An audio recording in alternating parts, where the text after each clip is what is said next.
Hello दोस्तों, कैसे हैं सब। मेरा नाम है हिमांशु और मैं स्वागत करता हूं आप सबका आपके अपने चैनल कॉमिक वर्ल्ड पर। तो चलिए दोस्तों, शुरू करते हैं राज कॉमिक्स में बांकेलाल सीरीज की अगली कॉमिक्स। ये जो है बांकेलाल। 5 समुद्री यात्राओं के बाद आहा बांकेलाल।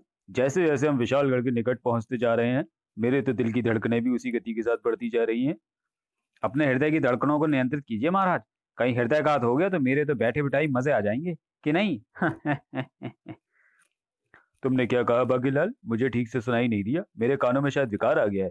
वाह, तब तो ये मोटा मुच्चर जरूर बहरा हो गया होगा। मोटे। तभी आह बागीलाल देखो गुड्डी। पर मेरी सभ्य भाषा में से पतंग कहते हैं। लगता है ये आसपास ही कहीं से कटकर आई है। वाह, इस पर तो खूब गांजा मांजा भी लगा है। चलो बाकीलाल, थोड़ी देर पतंग उड़ाकर अपनी थकान दूर करते हैं। और वो देखो बाकीलाल, एक पतंग आसमान में भी उड़ रही है, उससे पेंच लड़ाते हैं। और मैं सोच रहा हूँ कि इस बियाबान में पतंगबाजी कर कौन रहा है। जल्दी से पतंग को करनी दो बाकीलाल, कहीं वो पतंग उतर ही ना आ जाए। और वाह क्या फरफराई है हवा में पतंग। आज मुझे अपनी नौजवानी के वे शरारत दिन याद आ रहे हैं बाकीलाल, जब हम चड्डी पहने अपने मित्रों के साथ पतंग उड़ाते, काटते और लूटते थे। विक्रम सिंह की पतंग शीघ्र ही दूसरी पतंग के निकट पहुंची थी। बोलो बाकीलाल, खींच वाला पेंच लड़ाऊं या ढील वाला? हाथी के बच्चे, खींच वाला। खींच वाला, खींच खींच। ओहो, तुम्हारे संकेत का मतलब है खींच वाला। तुम ठीक कहते हो बाकीलाल। ढील वाला पेंच उड़ाने के लिए हमारे पास डोर भी तो नहीं है। तो फिर देखो विक्रम सिंह की पतंगबाजी का कमाल। भगवान करे तेरी पतंग कट जाए मुच्छर। दोनों पतंगों की डोर एक दूसरे से उलझ गई और आई वो काटा। लो बाकीलाल, तुम भी पतंग उड़ाने का मजा लो। वाह, मजा आ गया पतंग काट कर। अरे बाकीलाल, जल्दी से तनका दो वरना पतंग नीचे गिर जाएगी। बचपन में पतंग उड़ाते हुए मेरी चट्टी नीचे गिर जाती थी, मगर वह पतंग नीचे नहीं गिरने देता था मुच्छड़। अरे वाह बाकीलाल, तुम तो बहुत अच्छी पतंग उड़ा लेते हो। कहाँ से सीखी? मेरे पिताश्री से मोटे। तभी "अ, तो, तो वो तू है जिसने पतंग मार खा की पतंग काटी। जबकि मैं मानवों को डराकर उनकी पतंगें छीन लिया करता हूँ, और मानव मुझ डरपोक से डर भी जाते हैं, क्योंकि मैं हूं तो राक्षसी है। और अब मैं इस गंडासे के तनके से तेरी गर्दन की आई वो काटे काटे कर दूंगा।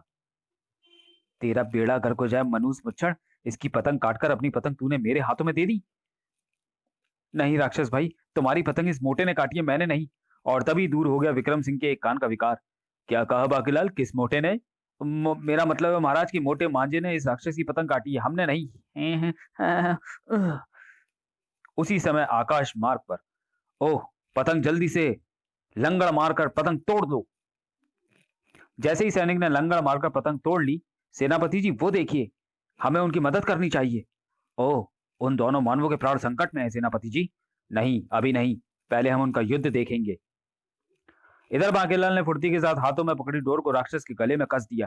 महाराज जल्दी कीजिए, वो लकड़ी उठाकर इसके सर पर दे मारिए। मगर बांकेलाल, इस ककड़ी से ये राक्षस कैसे मरेगा? मेरी गर्दन छोड़ दो, मेरी सांस की नली मांझे से कट जाएगी। मुच्छर तो लकड़ी की जगह ककड़ी सुन रहा है। इसकी अकल तो इस मोटी लकड़ी से ही ठिकाने लगा सकती है। अरे, ये तो मुझसे डरे नहीं और मेरी आरती भी उतार रहे हैं। उसके बाद वहां न रुका वह राक्षस। देखो बागीलाल, तुम कह रहे थे कि मैं ये ककड़ी उसके सिर पर दे मारूं, इससे तो मच्छर भी नहीं मरता, इसे तो मैं खाऊंगा। कचर कचर। शुक्र है मोटे ने समय रहते हुए लकड़ी उठाकर राक्षस पर दे मारी। इधर उसी समय मिल गए, मिल गए, मिल गए। हमें इन जैसे बहादुर योद्धाओं की तलाश थी। उड़न खटोला नीचे उतारो और जाल लेकर तैयार हो जाओ। उसी क्षण बांकेलाल और विक्रम सिंह की निगाहें भी उन पर पड़ी।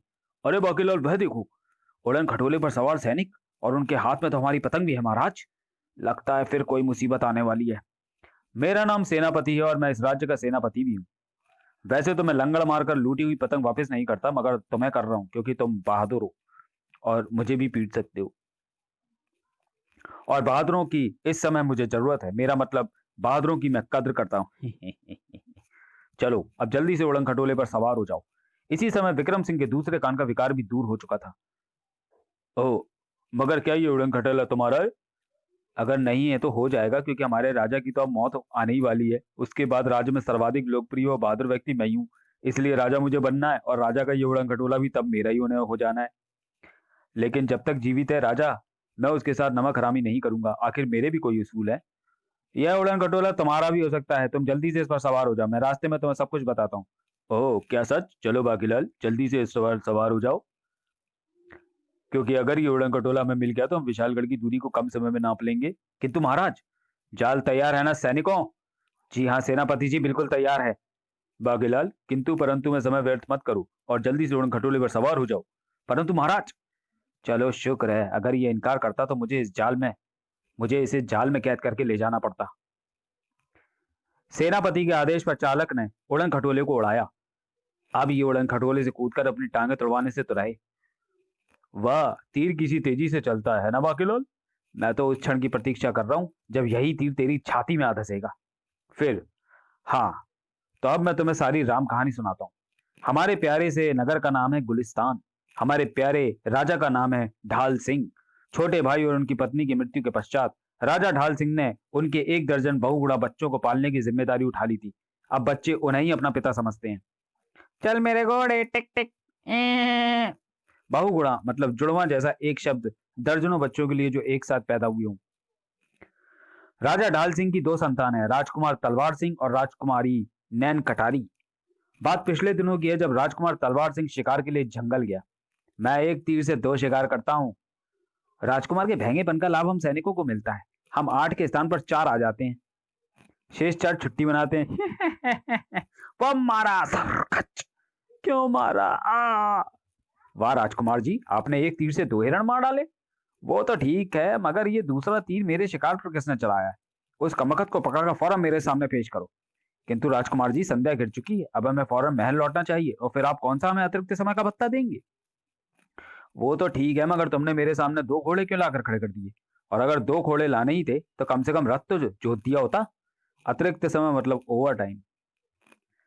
मगर इससे पहले कि राजकुमार अपने घोड़े पर सवार हो पाता, ये तो कोई राजकुमार दिखता है।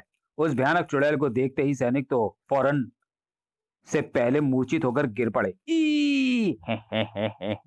अरे बाप रे, उल्टे पाव वाली चुड़ैल, चलो बेहोश हो जाओ। मेरी बीवी की शक्ल इससे मिलती है। कौन हो तुम दोनों? हैं? मगर मैं तो एक हूँ। अरे ये राजकुमार तो महंगा है। याहो, अगा आखिर मुझे मेरी मंजिल मिल ही गई। मैं कब से महंगे राजकुमार की तलाश में जंगल जंगल भटक रही थी। बताओ, वरना मैं गुलिस्तान का राजकुमार तलवार से एक तीर से 2 शिकार करता हूँ। ओ, तो ये गुलिस्तान का राजकुमार है। राजकुमार जी हटते हैं। दरअसल हम जुड़वा बहन हैं और मेरा नाम है नकटी चुड़ैल। लो, अब ये भी भैंगे को बेवकूफ बना रही है। अगर तुम मुझसे विवाह कर लो तो एक ऋषि के शाप के कारण गायब हुई मेरी नाक मुझे वापस मिल जाएगी। हा हा हा हा हा। चुड़ैल का विवाह एक राजकुमार से कभी नहीं हो सकता। जाओ, भाग जाओ, वरना तुम्हारी चारों आंखें भी फोड़ डालूंगा। राजकुमार तलवार सिंह तुरंत घोड़े पर सवार होकर वहां से चला गया। लेकिन विवाह तो तुम्हें अब मुझसे करना ही होगा राजकुमार तलवार सिंह, वरना मुझसे बुरा कोई नहीं होगा। मैं भी तुम्हारे पीछे पीछे ही पहुंचती हूँ गुलिस्तान, लेकिन इस बार मेरे पास होगी मेरी तिलिस्मी ताकत जिसका सामना कोई नहीं कर सकता। चुड़ैल चली गई, उठकर अपने घोड़ों की ओर भागो। अगली सुबह नकटी चुड़ैल सैनिकों में खलबली मचाती हुई राज दरबार में आ पहुंची। या तो मुझे अपनी बहू स्वीकार कर राजा, अन्यथा मैं खोलती हूँ ये तिलिस्मी थैली। ओह नकटी चुड़ैल, तूने यहां तक आने की जरूरत कैसे की? तेरा विवाह मेरे पुत्र के साथ हरगिज नहीं हो सकता। हाँ, अगर तू कहे तो मैं तुझे महल में अपनी दासी नियुक्त कर सकता हूँ, क्योंकि ये बच्चे बहुत शैतान हो गए हैं। तुझे देखकर वो डर के मारे अपनी सारी शैतानियां भूल जाएंगे।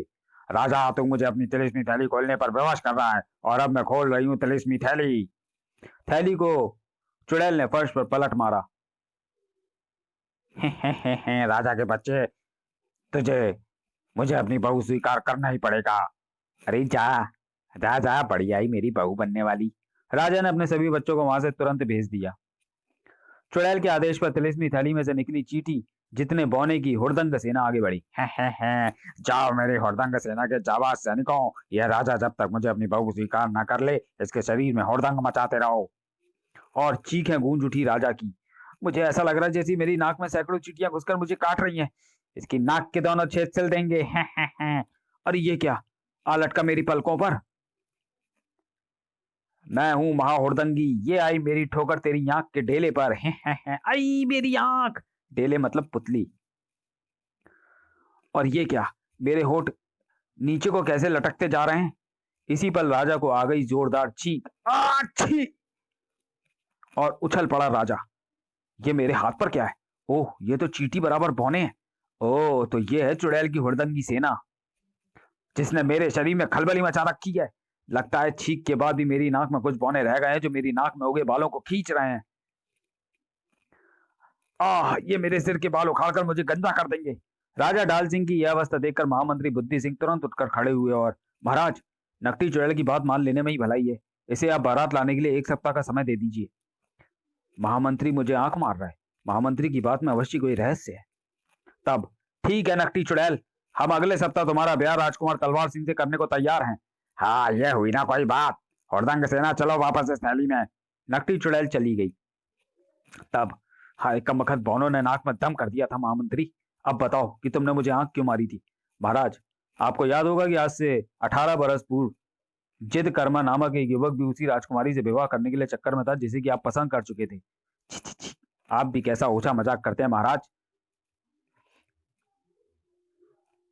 भला आप कोई कुंवारी कन्या है जो मैं आपको आंख मारूंगा? वो तो महाराज मेरी आंख में एक बौना चला गया था, इसलिए मेरी आंख झपक गई थी। किंतु फिर भी मैं इस मुसीबत का एक हल आपको बता सकता हूँ। और जब आपका विवाह राजकुमारी कंचना से संपन्न हो गया तो जिद कर्मा बेचारा 18 वर्ष की उम्र में ही साधु बन गया था। हाँ, हमें याद है कि साधु बनने के 5 बरस पश्चात वह पुनः हमारे महल में आया था और हमें कोई तिलिस्मी ताकत देना चाहता था जो कि हमारे किसी भी संकट में रक्षा करती। किंतु हमने उसे उस समय शहर से भगा दिया था, क्योंकि हमें डर था कि कहीं इस तिलिस्मी ताकत के चक्कर में वह हमारी रानी को ही भगा कर न ले जाए। जी हाँ महाराज, तब क्रोधित होकर जिद कर्मा ने उस तिलिस्मी ताकत को एक भयानक गुफा में फेंक दिया था, यह कहकर कि अब उसे 18 बरस तक वहां से कोई हासिल नहीं कर पाएगा। हाँ, और तब एक दिन बेचारा कुंवारा ही इस संसार को अलविदा कह गया। मगर तुम इस समय ये सब गड़े मुर्दे क्यों उखाड़ रहे हो महामंत्री? वो इसलिए महाराज कि अगर वह तिलिस्मी ताकत आज हमारे पास होती तो शायद हम नकटी चढ़े की तिलिस्मी ताकत का मुकाबला कर सकते। ओ, तब सेनापति सिंह, उस गुफा से वह तिलिस्मी ताकत 1 सप्ताह के अंदर तुम्हें लानी है, अन्यथा तुम्हारा सिर धड़ से जुदा हुआ समझो। न जाने कैसी होगी वो भयानक गुफा। इतना कहकर सेनापति ने राम कहानी सुनानी बंद कर दी और कहा, बस, तब से आज 5वां दिन हो गया है मुझे उस बहादुर की खोज करते हुए जो उस गुफा से वह तिलिस्मी ताकत ला सके। अगर तुम में से कोई एक जाकर मुझे वह तिलिस्मी ताकत लाकर दे दे तो ना सिर्फ मेरी ही गर्दन बच जाएगी बल्कि 2 दिन बाद नकटी के हाथों होने वाली राजा की मौत भी टल जाएगी। मगर तुम खुद ही जाकर वह तिलिस्मी ताकत क्यों नहीं ले आते? चक्कर यह है कि मुझे अंधेरा गिरने के बाद कुछ दिखाई नहीं पड़ता। ओह, तो ये बात है। और बाकी का क्या? बाकी क्या उल्लू हैं जिन्हें अंधेरे में भी दिखता है? मगर सेनापति जी, अगर हम सफल हो गए तो वह तिलिस्मी ताकत लाने में तो तुम ये उड़न खटोला हमें दे दोगे। बिल्कुल, और राजा ने तो उस व्यक्ति से अपनी शुद्ध खालिस कानी बेटी से विवाह की घोषणा भी कर रखी है जो ये तिलिस्मी ताकत लाएगा। तो फिर समझो कि वह तिलिस्मी ताकत भागेलाल ले आया। क्यों भागेलाल? मैं महाराज। हाँ भागेलाल, तुम, क्योंकि इस समय हमारी आवश्यकता को सेनापति पूरा कर सकता है जिसके लिए तुम वह तिलिस्मी ताकत लेने जाना ही होगा। चालक, उड़न खटोले को नीचे महल की छत पर उतारो।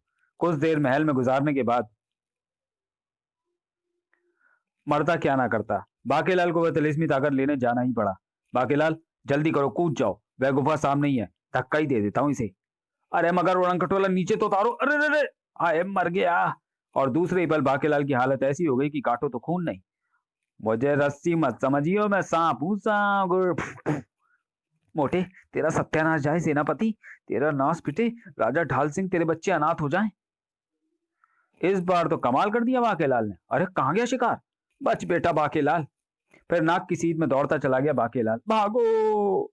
गुफा में काफी आगे तक भागते चले जाने के बाद वह रुका। सांप से बचकर भागने के चक्कर में मैं ये तो भूल ही गया कि इस समय मैं उसी गुफा में हूँ जिसे वह सेनापति भयानक बता रहा था। इस विचार के आते ही भय से बाकेलाल के मुंह से भयानक चीख निकल गई। मैं यही सोचकर धोखा था, चीखा था कि दीवारों पर ये मशालें यहाँ कौन जलाने आता है, और ये मेरे पजामे में क्या सरसर आ रहा है।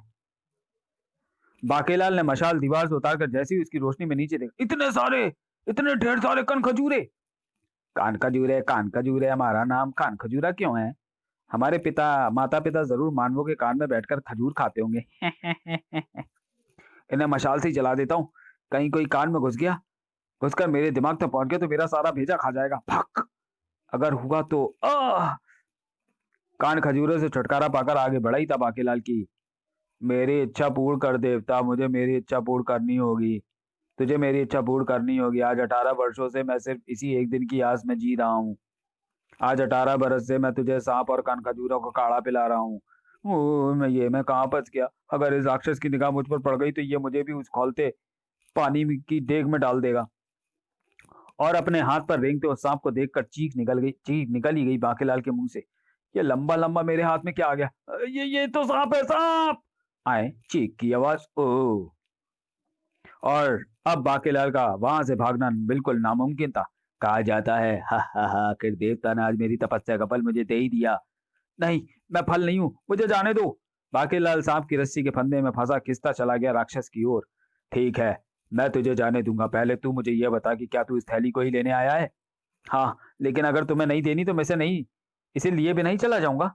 हा, अब तो झूठ नहीं बोल सकता कि ये थैली तेरी नहीं है। 18 बरस पूर्व तूने ये थैली इस गुफा में उस वक्त फेंकी थी जब देवता मेरी तपस्या पर प्रसन्न होकर मुझे अमरता का वरदान देने वाले थे।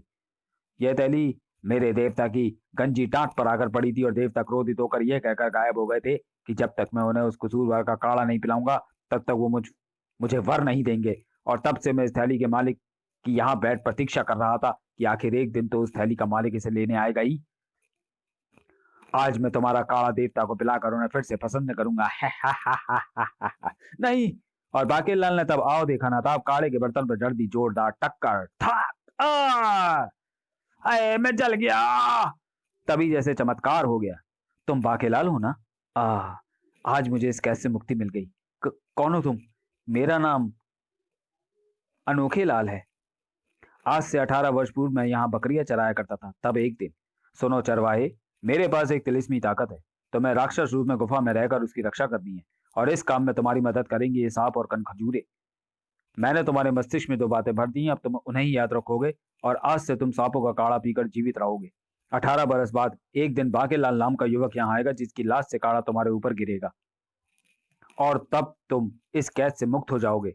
किंतु अगर तुमने इस स्थान से भागने की चेष्टा की तो तुम्हारा धड़ तुरंत सिर से अलग हो जाएगा। नहीं, ओ मैं राक्षस बन गया। तब से आज तक मैं इस नरक में पड़ा हुआ था बांकेलाल। अब मैं यहाँ से जाता हूँ। वह ऋषि निश्चित रूप से वही युवक होगा जो रानी कंचना से विवाह का इच्छुक था। तभी एक चमत्कार हुआ। बांकेलाल, तुमने यहाँ पहुंचकर हमारी भी बहुत मदद की है, अन्यथा काढ़ा बनते बनते एक दिन हमारी संपूर्ण सर्व जाति को सांप की जगह एक नया नाम मिल जाता, कांप, क्योंकि हम हमेशा मौत के डर से कांपते रहते। ये लो बांकेलाल, तुम यही तिलिस्मी ताकत प्राप्त करने यहाँ आए थे ना? वाह! तब जैसे ही बांकेलाल थैली लेकर बाहर निकला कि अचानक उसके मस्तिष्क में उभरा एक विचार। ओह, क्यों ना इस थैली को खोलकर देखा जाए कि इसमें कौन सी तिलिस्मी ताकत है। और बस यही भूल कर दी थी बांकेलाल ने। तुम बोल। आ, आ, विशाल आकार ले लिया था उस घूसे ने और थाड़! बोल फिर से। आ बोल बचाओ, थम बचाओ। अब बोल ई बोल मरा मरा। बाके को घसीट डाला उस हाथ ने। बोल नहीं, नहीं। बज उठे बांकेलाल की हड्डियों के मंजीरे। बोल, आए मरा तेरा सत्यानाश जाए। ओ, आखिर तूने वो मंत्र बोल ही दिया जिसे सुनने के बाद मुझे फिर से अपने घर में चले जाना होता है। इसलिए तो मैं पीटने के बाद वे शब्द बोलता जाता था जो अक्सर ही पीटने वाले के मुंह से निकलते हैं, ताकि पिटने वाला तिलिस्मी थैली की खुलते ही पिटाई होने पर वह मंत्र ना बोल दे, क्योंकि मुझे तो थैली खुलते ही थैली खोलने वालों को पीट पीट कर अधमरा करना ही होता है। बागेलाल ने बाज की तरह झपट कर थैली का मुंह डोरी से कस दिया। राजा ढाल सिंह अगर उस कमबख्त युवक का विवाह राजकुमारी कंचना से हो जाने देता तो आज मुझे ये दिन न देखना पड़ता। तुझे देख लूंगा राजा के बच्चे। और तब गुलिस्तान की ओर लौटते हुए अचानक एक विचार आते ही बांकेलाल प्रसन्नता से उछल पड़ा। वह मारा पापड़ वाले को, अगर मैं ये तिलिस्मी थैली ले जाकर राजा को दे दूं और उसे ही इसे खोलने को कहूं तो इसमें बंद हुए हाथ घूसे मार मार कर राजा का सब कुछ तोड़ डालेगा। बांकेलाल की सोचों को लगा जबरदस्त झटका। हाय मेरा तिलिस्मी थैली, ताक! हा, मेरा रथ का एक पहिया टूट गया है। अब तुझे ही उस पहिए के स्थान पर जुटना पड़ेगा, वरना तेरी खैर नहीं रे मानव, क्योंकि मैं हूं नकटी चुड़ैल। नकटी चुड़ैल! और बचने के लिए बांकेलाल को जो तरकीब तत्काल ही सूझी वह थी ये। थू थू। और ये क्या, मेरी आंखों पर ये बादल कैसे मंडराने लगे? अभी तो बिजली भी कड़केगी नकटी चुड़ैल। टिश्यू बाकीलाल ने आओ देखा ना था, वो अपनी तिलिस्मी थैली उठाई और भागो, कहीं इसने सचमुच रथ में जोत दिया तो महल पहुंचते पहुंचते तो मेरा दम ही निकल जाएगा। अरे रुक जा माना, वो अब मुझे एक पहिए के रथ पर ही जाना पड़ेगा राजकुमार तलवार सिंह से विवाह करने। इधर नकटी चुड़ैल का दिया समय जैसे जैसे समाप्त होता जा रहा था, राजा ढाल सिंह की चिंता बढ़ती जा रही थी। नकटी चुड़ैल मेरी बहू बनने आती होगी और कमबख्त सेनापति का भी 7 दिनों से कुछ पता नहीं है। पिताश्री, तो क्या मेरा विवाह उस चुड़ैल से होगा? क्या एक चुड़ैल बनेगी मेरी भाभी श्री? नहीं, मैं उसकी आंखें नोच कर उसे अंधा कर दूंगी। नहीं नहीं, ढाल की कसम, हम ये जुल्म ना होने देंगे। तभी महाराज की जय हो महाराज, नकटी चुड़ैल आ पहुंची है। वो वरमाला साथ लाई है और पूछ रही है कि लग्न मंडप कहां पर बनाया है। महामंत्री जी, अब तो हमें एक ही रास्ता नजर आता है कि इस मुसीबत से बचने का, और वह है कि युद्ध में लड़ते हुए शहीद हो जाना या फिर उस चुड़ैल को खत्म कर देना। पिताश्री, आप बेधड़क होकर युद्ध करें, राजगद्दी की चिंता बिल्कुल ना करें, मैं हूं ना। मैंने दोनों राजगद्दियां संभाल लूंगा। और फिर जैसे ही राजा ढाल सिंह अपनी सेना के साथ आगे बढ़े कि तभी, ठहरिए महाराज, मैं वह शक्ति ले आया हूं। अब आएगा मजा जब राजा वह थैली खोलेगा। सेनापति, नीचे उतरकर सेनापति ने राजा ढाल सिंह को बाकीलाल और विक्रम सिंह के विषय में बताने के साथ ही कहा, अब आप इस तिलिस्मी ताकत के बल पर बड़े से बड़े दुश्मन से भी लोहा ले सकते हैं। वाह, अब उस नकटी चुड़ैल की खैर नहीं, इस थैली को मैं उसके सामने पहुंचकर ही खोलूंगा। राजा ढाल और फिर पूरी सेना को वहीं छोड़कर राजा ढाल सिंह, बाकीलाल, विक्रम सिंह और सेनापति के साथ जा पहुंचा नकटी राक्षसी के सम्मुख। राजा, लग्न मंडप कहाँ है और मेरा दूल्हा कहाँ है? यह वरमाला उसके गले में डालते ही मैं शाप मुक्त हो जाऊंगी। ये वरमाला है या पालतू पशु को बांधने की जंजीर? दुष्टा, अभी तेरी अकल ठिकाने लगाता हूँ। जल्दी कीजिए महाराज, थैली खोल दीजिए। हाँ हाँ, राजा के बच्चे, खोल थैली। मुझे तेरा सूजा हुआ मुंह अभी से नजर आने लगा है। राजा ढाल सिंह ने थैली का मुंह खोलने के लिए पकड़ी डोरी और, दुष्टा, अब मेरे हाथों तेरा ब्याह होगा मौत से। यह सुनते ही क्रोध से कांप उठी चुड़ैल। ओह धोखा, तूने मुझे फिर थैली खोलने पर विवश कर दिया राजा के बच्चे। अब मैं तुम सबको मारकर खुद ही राजकुमार तलवार सिंह से 7 फेरे ले लूंगी। लेकिन पहले थैली खोली राजा ढाल सिंह ने और, हे तिलिस्मी ताकत, चलकर इस नकटी दुष्टा का अंत। ये क्या, इसमें बंद हाथ के स्थान पर ये नन्हे बौने कहां से आ गए? और चौंक उठी नकटी वह दृश्य देखकर। ये क्या, यह तो मेरे वाले तिलिस्मी ताकत की हुड़दंग सेना है जो थैली खोलने वाले की गुलाम होती है। नकटी पर जबरदस्त ढंग से टूट पड़ी हुड़दंग सेना। मैं हूं मां हुड़दंगी। हे। अगर मेरी वाली थैली राजा के पास है तो फिर मेरे पास जो थैली उसमें क्या है? नकटी ने फौरन खोल डाली वह थैली और थैली खुलते ही, बोल मरी मरी था, हम भी मरे। घूसों के प्रहार से मर रहे थे हुड़दंग सैनिक भी। बोल हाय हाय, हम भी हाय। बोल आओ ई धमाक, हम भी आओ ई। मरते जा रहे थे हुड़दंगी बौने भी। ये उल्टी गंगा कैसे बहने लगी? घूसे वाली थैली तो वही है जिसे मैंने उस गुफा से हासिल किया था। लगता है उस वक्त बदल गई होगी जब इस दुष्टा ने मेरा रास्ता रोका था। बोल नहीं, मुझे छोड़ दो, नहीं मुझे छोड़ दो। बोल बचाओ, बोल बचाओ। बोल अर्र, हाय मेरा तेरा सत्यानाश जाए। और इतना कहने के साथ ही नकटी की गर्दन एक और लुढ़क गई। इधर नकटी द्वारा वह मंत्र बोले जाते ही तिलिस्मी घूसा भी वापस समा गया थैली में। ये कैसा करिश्मा हुआ? ये सब कमाल इसका है। ये जो है बाकीलाल, मेरा प्यारा बाकीलाल। उफ, एक बार फिर फूट गई मेरी किस्मत। तब उड़न खटोले पर सवार होकर बाकीलाल विक्रम सिंह ने उन सबसे विदा ली। अरे मैं तो भूल ही गया, बाकीलाल से राजकुमारी नैन कटारी का विवाह भी तो होना था। अरे कोई रोको उन्हें। मगर अब वो उड़न खटोले का नियंत्रण खुद बाकी के ही हाथ में था। समाप्त। तो चलिए दोस्तों, वीडियो को यहीं समाप्त करते हैं और मिलते हैं बाकीलाल सीरीज की अगली कॉमिक्स वो मारा पापड़ वाले को। तब तक के लिए धन्यवाद।